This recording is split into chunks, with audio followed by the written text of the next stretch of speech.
choose 40 great players in this country over a period of 25, 30 years, it's very difficult because you're looking at England, Ireland, Scotland, Wales, and you know there's been a lot of good sides. There's never in that time been a really great side. You have to go back to '66, England winning the World Cup. But at times, each country has had exceptional players, and I would just take those exceptional players out, look at what they were good at, look at what they gave to the respective countries, and then decide whether they warranted a place in the squad. And I've not just looked at their ability on a football field, I've looked at how they carried the stature, if you like, of being a big name, of being a household name. And I started, obviously, if you look at the goalkeepers I've chosen, each one of them, for a certain period, some longer than others, were absolutely top of the tree, absolute masters of what they did, and unquestionably the best in their countries at the time. And I've just gone along that way with the midfielders and then the forwards. I've just tried to look at greatness and how you define it. They come in all shapes and sizes, great players. Some look like it's so easy.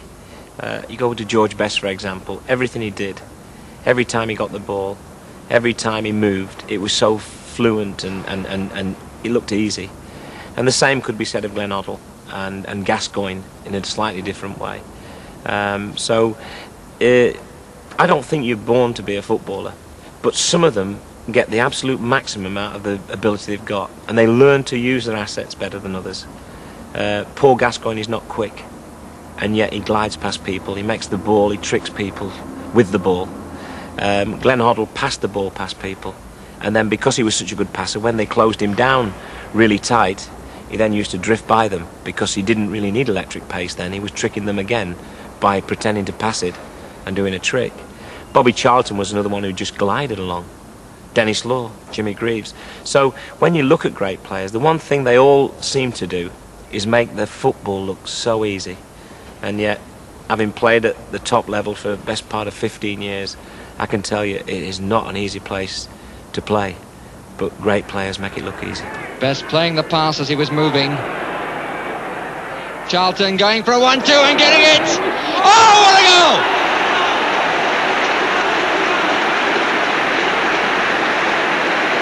A magnificent goal by Bobby Charlton. Hit as true as an arrow.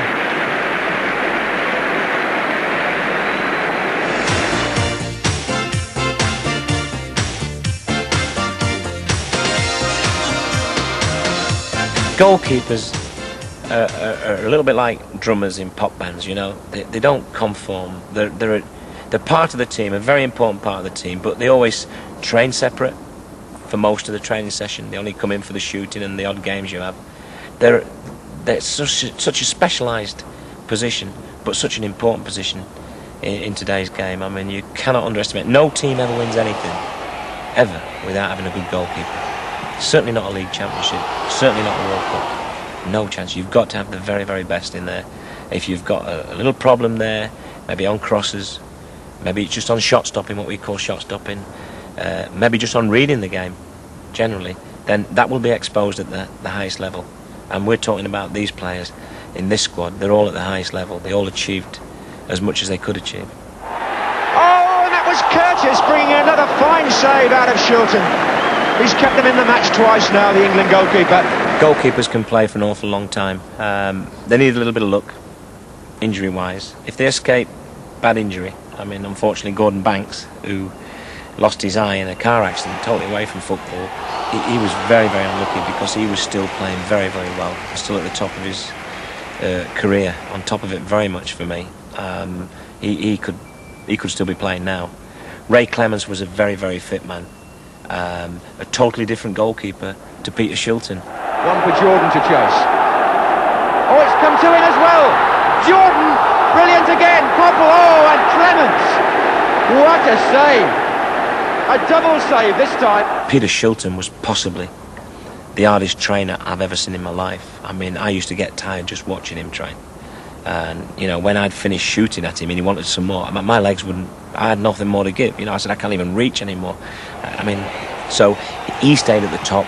He was more like I was as a footballer, an outfield player. I think he worked his way to being a great goalkeeper. Now I think Ray Clemence, I think Gordon Banks, was certainly more natural. And you know, their goalkeeping seemed to be not so intense. They didn't have to seem to work quite as hard. They were more what I call natural goalkeepers. Now, Neville Southall was another one who worked very, very hard. I mean, his training was on the Shilton type training, whereby every day just hammering the bodies just to keep them in a shape, just to keep putting themselves in situations whereby they always seem to stop the ball. And I think Gorham's another one, the Scottish goalkeeper, who worked very, very hard. And a lot of goalkeepers now, they talk about putting up barriers. But what they mean by that is getting anything in front of the ball, you know, because the whole idea of it is it doesn't always have to look pretty, but it has to be effective. Now, when you talk about getting barriers in front of the ball, I think the greatest one was Pat Jennings. A number of times you got through and they say, oh, Jennings was lucky there, he stopped it with his legs. And then they suddenly realised, the commentators, after about 2 or 3 years, that it wasn't luck at all. That actually, that's the way he learnt and developed the art of defending against people coming through. He was very, very difficult to get round once you got through, because his body would go one way and then his leg would come up and stop the ball. I thought he was a very clever keeper, Pat Jennings. David Seaman's the modern equivalent of Gordon Banks for me, in that he doesn't get ruffled. He's very cool under pressure. He's always stood there looking like he's in control. And I think that's very important too.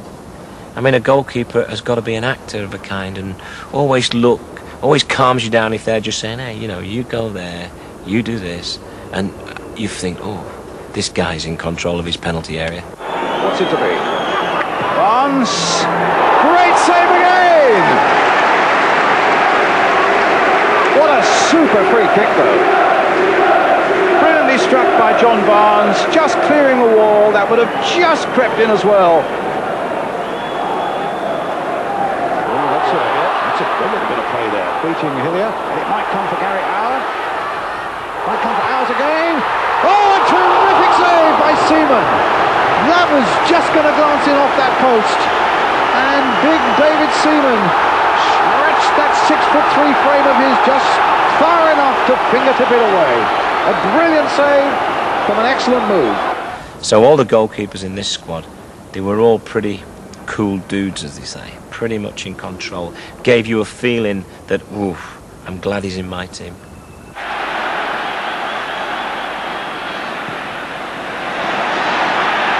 Gordon Banks, very deliberate about that. As the ball was hanging in the air, he spit on his hands to make sure.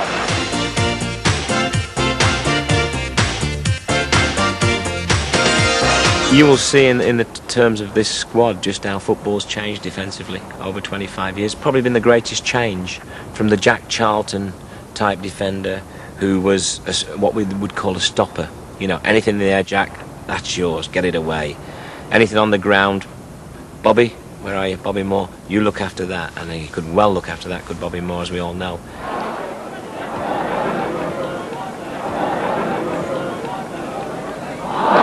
Beautiful piece of play there by Moore. Moore now, coming up, prodding on these forwards of his. Musgrove, and it's in the goal! Moore read that well, he was right there for the tackle. Charlton trying to get the shot in, it's on his right foot! Oh, beauty!